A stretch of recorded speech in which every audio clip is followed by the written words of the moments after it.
নবনীরদনিন্দিত কান্তিধারম রসসাগর নাগর ভূপবরং। हरे कृष्णा, धन्यवाद प्रणाम। हम लोग श्रीमद् भागवतम के चौथे स्कंद में हैं, 8वां अध्याय चल रहा है। आज हम लोग श्लोक संख्या 11 से कंटिन्यू करेंगे, 11 से 21 तक करेंगे। श्रीमद् भागवतम 4.8.11 टू 21, 11 नंबर श्लोक। सब दोहराइए। नावत्स नृपतेर्धिष्ण्याम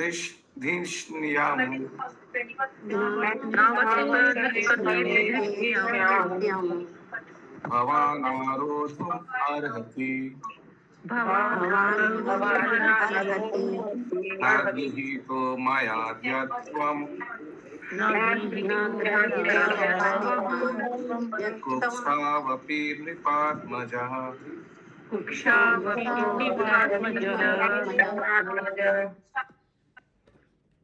सुरुचि ने ध्रुव महाराज से कहा, हे बालक, तुम राजा की गोद या सिंहासन पर बैठने के योग्य नहीं हो। निस्संदेह तुम भी राजा के पुत्र हो, किंतु तुम मेरी कोख से उत्पन्न नहीं हो, अतः तुम अपने पिता की गोद में बैठने के योग्य नहीं हो। तात्पर्य। सुरुचि ने बड़े अभिमान के साथ ध्रुव महाराज को बताया कि राजा की गोद या सिंहासन पर बैठने के लिए राजा का पुत्र होना ही कोई योग्यता नहीं है, अपितु यह अधिकार तो इस पर निर्भर करता है कि तुमने मेरी कोख से जन्म लिया है अथवा नहीं। दूसरे शब्दों में अप्रत्यक्ष रूप से उसने ध्रुव महाराज को बता दिया कि यद्यपि वे राजपुत्र था, किंतु दूसरी रानी के गर्भ से जन्म लेने के कारण वह वैध पुत्र नहीं माना जा सकता। हरे कृष्ण। बालोऽसि बतानात्मनाम्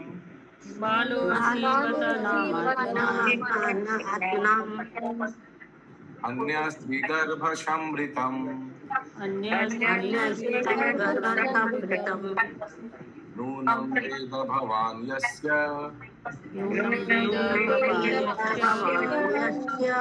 दुर्लभे यत्ते मनोरथा।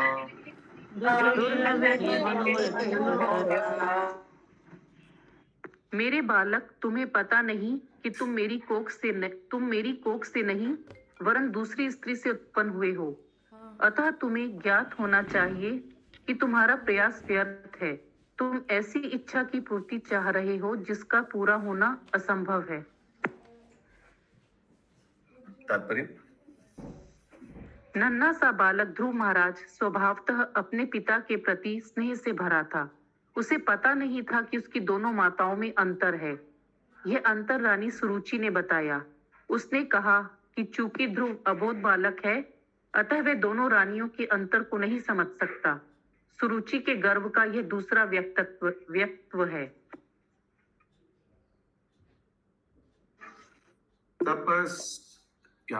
यस मदर प्रिया माता जी।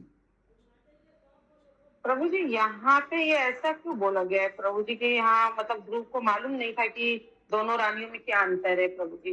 या बिकॉज दोनों माई हैं, स्टेप मदर भी माई जैसा है, तो उनको नहीं लगा क्या मैंने उनके कोख से जन्म लेने से अलाउड है पिताजी का गोद में बैठने का। मुझे it's okay, we are brothers, ये दोनों माँ तो एक ही जैसा है।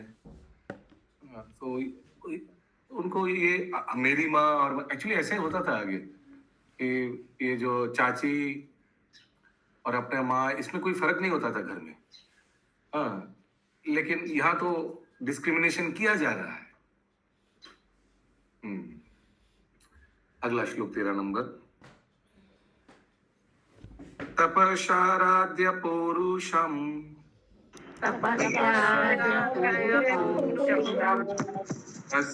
तस्यैवानुग्रहेण मे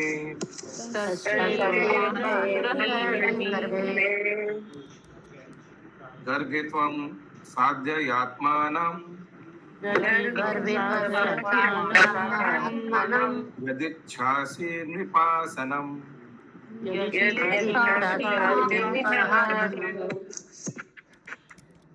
यदि तुम राज सिंहासन पर बैठना चाहते हो तो तुम्हें कठिन तपस्या करनी होगी। सर्वप्रथम तुम्हें भगवान नारायण को प्रसन्न करना होगा, और वे तुम्हारी पूजा से प्रसन्न हो ले तो तुम्हें अगला जन्म मेरे गर्भ से लेना होगा। चलिए, ये एक अच्छा चीज बोल दिया। काम का चीज बोल दिया एक चीज तात्पर्य।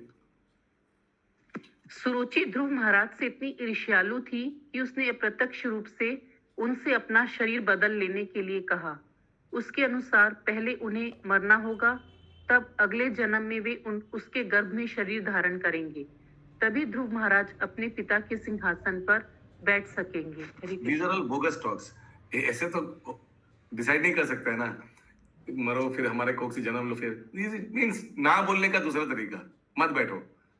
लेकिन एक काम के बाद बोल दिया, वो क्या? नारायण की आराधना करो, तपस्या करो, प्रसन्न होंगे तो डायरेक्ट ध्रुव महाराज जी कान में घुस गया, ये काम की बात बोल दिया। ठीक है, बाकी जो बोला बोगस है, बिकॉज वो थोड़ी वैसे होगा क्या, सुरुचि जैसे बोलेगी वैसे ही होगा क्या, मरने के बाद उनके कोख से जन्म लेगा ऐसे। अगला श्लोक, मैत्रेयो वाच मातु सपत्न्या सदुरुक्ति विद्या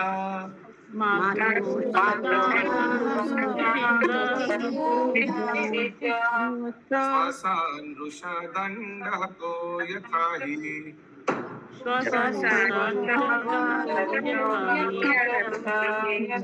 विद्वां सन्तं पितरं सन्नवाचम्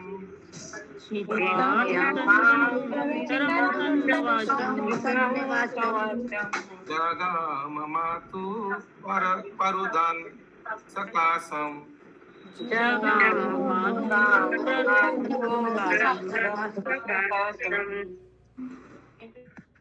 मैत्रेय मुनि ने आगे कहा, हे विदुर, जिस प्रकार से लाठी से मारा गया सर्प फुफकारता है, उसी प्रकार ध्रुव महाराज अपनी विमाता के कटु वचनों से आहत होकर क्रोध से तेजी से सांस लेने लगे। जब उन्होंने देखा कि पिता मौन है और उन्होंने प्रतिवाद नहीं किया, तो उन्होंने तुरंत उस स्थान को छोड़ दिया और अपनी माता के पास गए। हरे कृष्ण। ये तो और ज्यादा गुस्सा वाला चीज था। Father did not protest.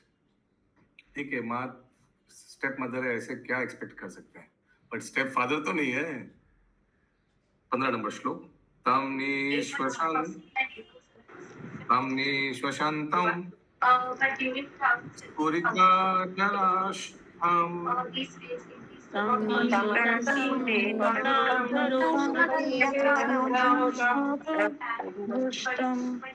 सुनीतिरुत्सङ्गोदूय बालम्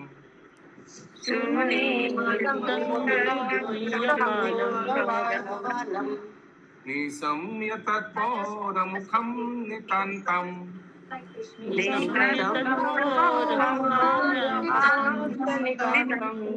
सावीयतेया गदितं सपत्न्या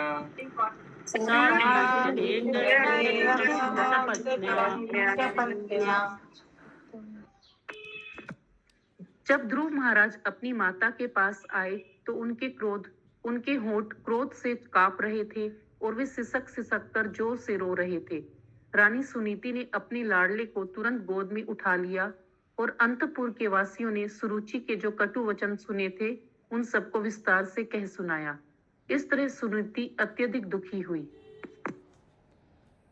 सोत्सृज्य धैर्यं विललाप शोक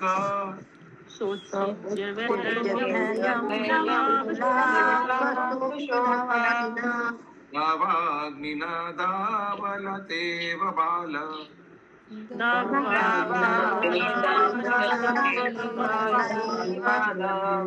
भक्तं सपत्न्या स्मरति सरोज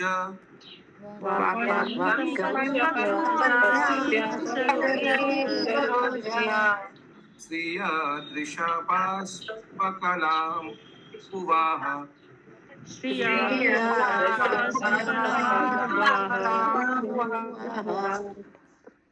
यह घटना सुनीति के लिए असह्य थी।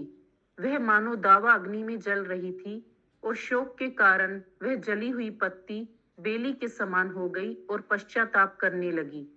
अपनी सोत के शब्द स्मरण होने से उसका कमल जैसा सुंदर मुख आंसुओं से भर गया और वह इस प्रकार बोली। जब मनुष्य दुखी होता है तो वह अपने को जंगल की अग्नि से जले पत्ते के समान अनुभव करता है। ऐसे ही सुनीति की स्थिति हो गई थी। यद्यपि सुनीति का मुख कमल के समान सुंदर था, किंतु अपनी शोक के कटु वचनों से उत्पन्न अग्नि से वह मुरझा गया। दीर्घं स्वसन्ति वृजनस्य पारम्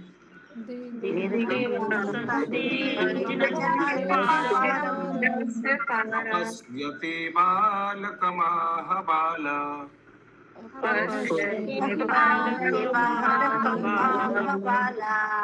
मङ्गलं तात परेषु मस्ता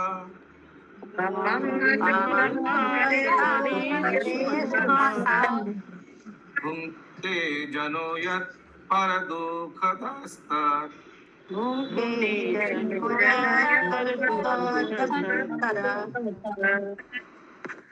वह तेजी से सांस भी ले रही थी और वह इस दुखद स्थिति का कोई इलाज ठीक नहीं ढूंढ पा रही थी।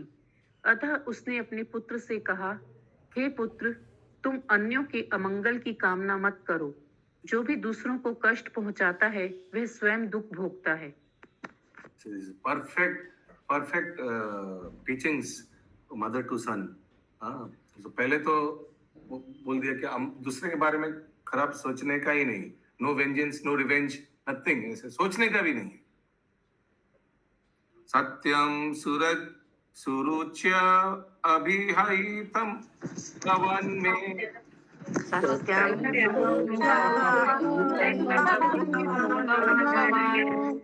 यदुर्भगाय उदरे गृहीता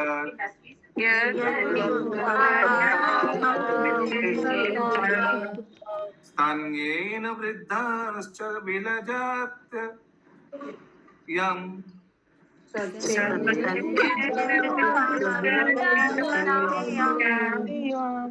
आर्येति वा बोधम् इदस्पतिर्माम्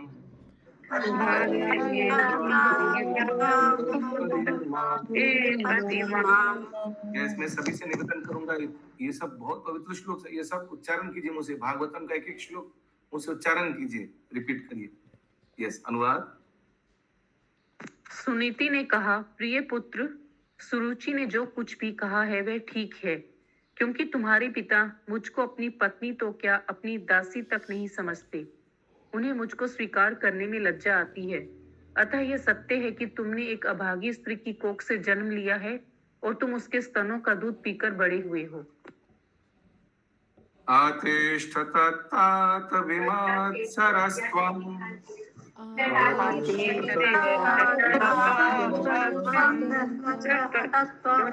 उक्तं क्षमात्रापि यदवालिकम्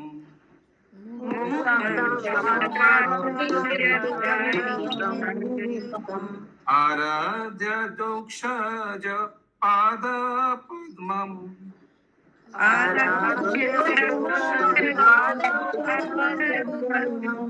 यदीक्षसे आद्यसनम् उत्तमो यथा।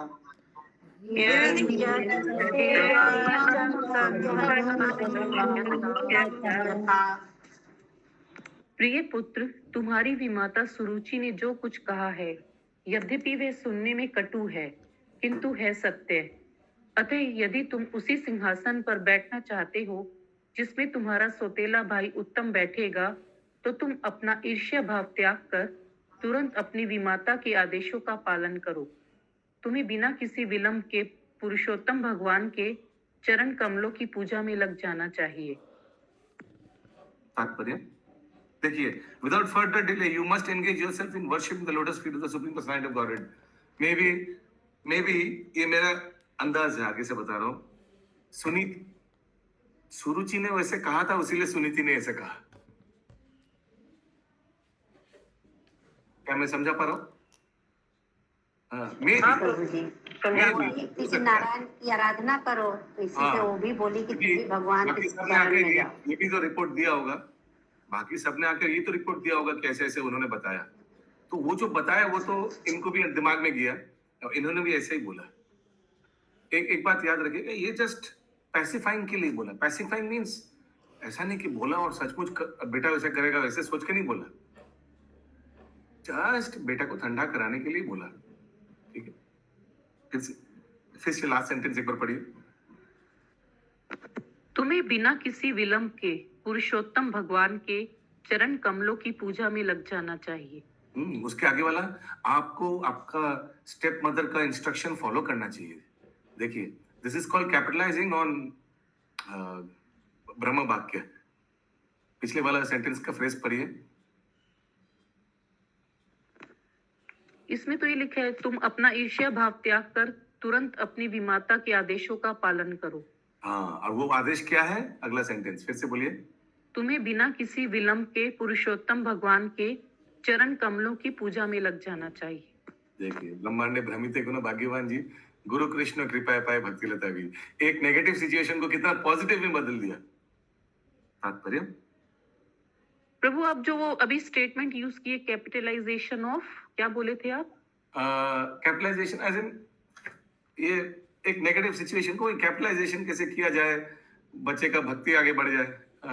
हुआ तो एक नेगेटिव घटना, लेकिन ये एक मौका मिल गया कि बच्चे को कृष्ण कॉन्शियस बनाने का।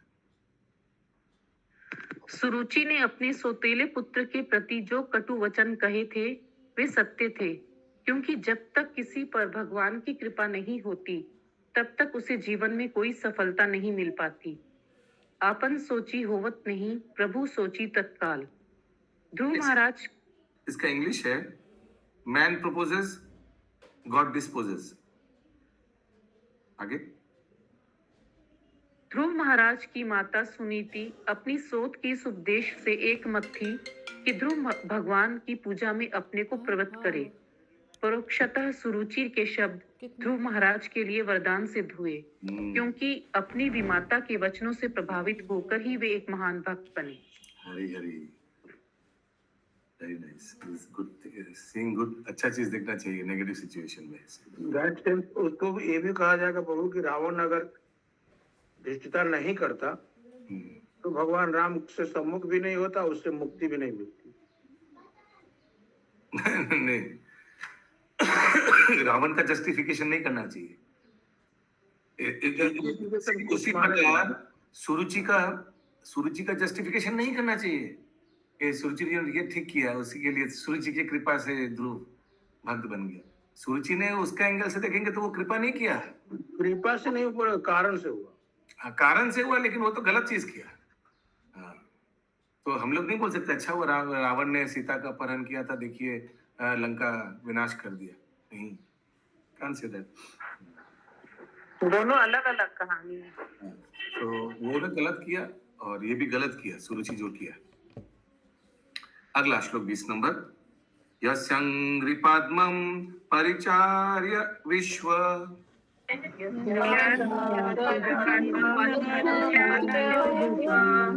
भावनायत्त गुणाभिपत्ते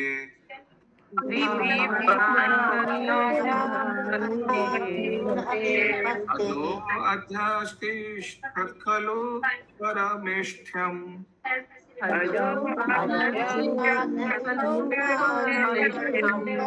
पद्मं जितात्मा श्मशानाभिवन्द्यम्।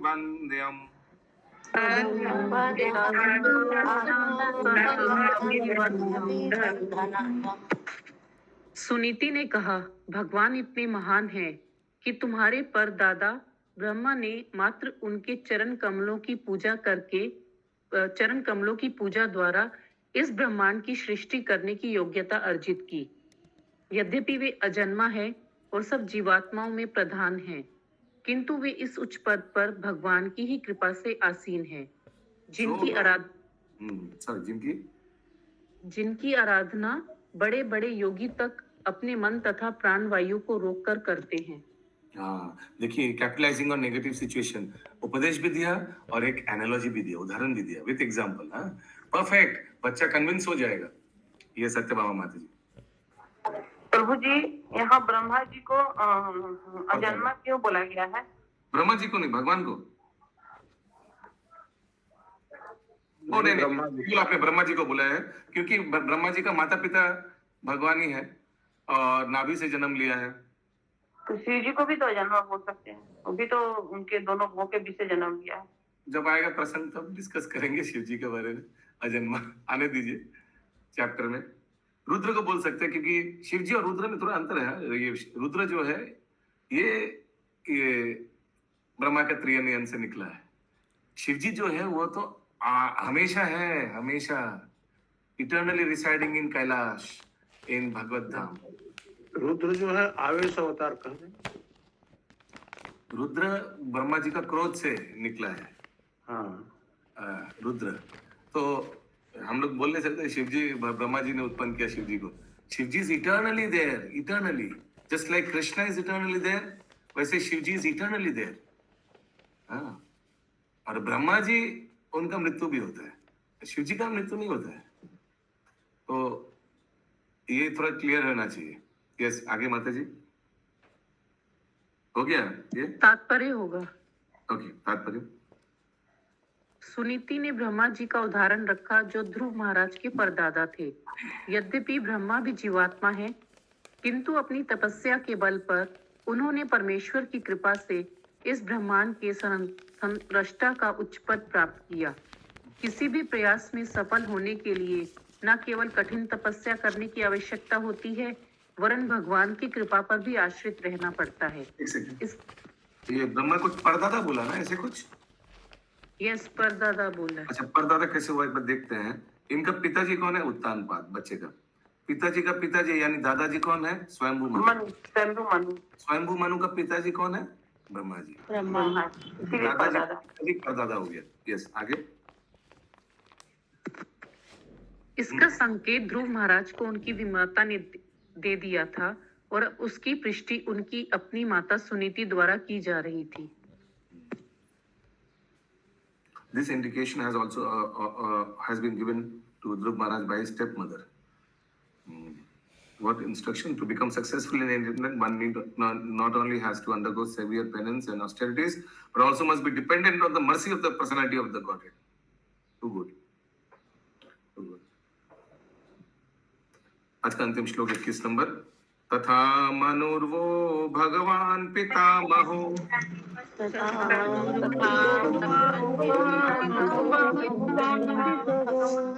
यमेकमत्या पुरुदक्षिणेर्मखे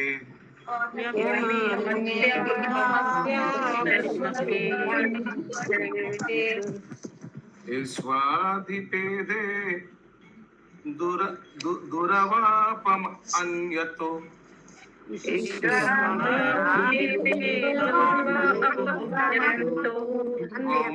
सुखम दिव्यमथा प्रवर्गम।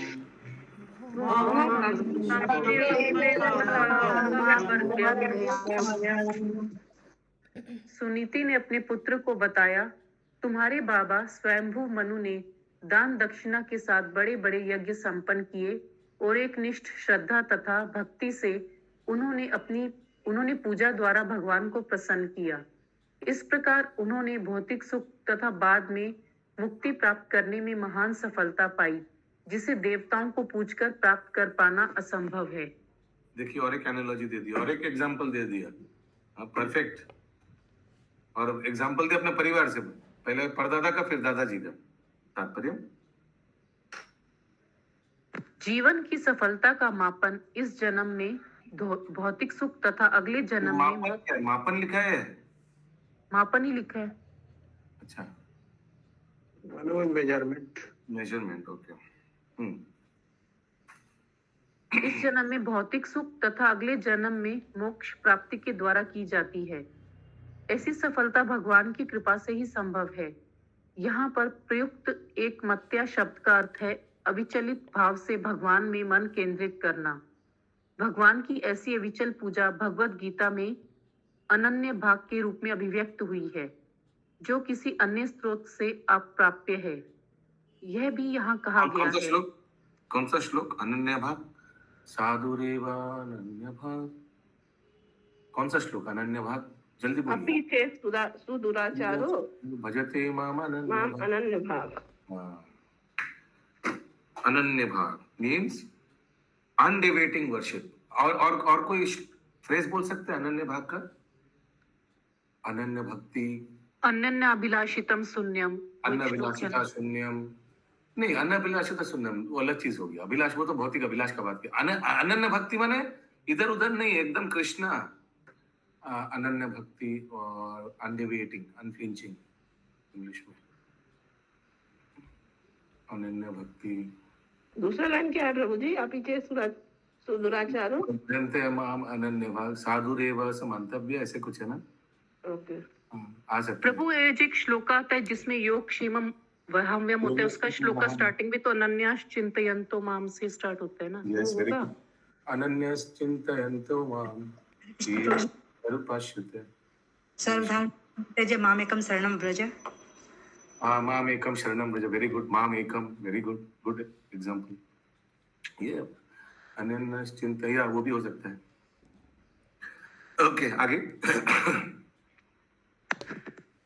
जो किसी यहाँ पर अन्य स्रोत अन्यता का आश्रय देवताओं की पूजा है। और एक भी है, व्यवसायिक बुद्धि एके हु कुरु नंदन, एके ओनली व्यवसायिक बुद्धि, इधर उधर नहीं, एकदम एके हु कुरु नंदना।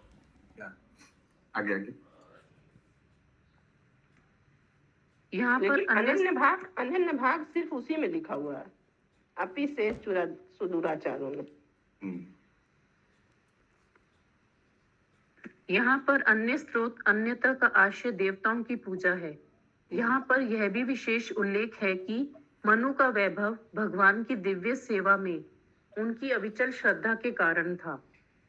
जो भौतिक सुख की प्राप्ति के लिए अन्य देवताओं की पूजा में अपने मन को इधर उधर ले जाता है, वह बुद्धिविहीन समझा जाता है। यदि किसी को भौतिक सुख भी चाहिए तो भी वह अविचल भाव से परमेश्वर की पूजा कर सकता है, और जो मुक्तिकामी है वह भी उनकी पूजा करके अपना जीवन लक्ष्य प्राप्त कर सकता है। हरे कृष्ण। कंतराज श्रीमद् भागवतम की जय। जय। श्रील प्रभुपाद की जय।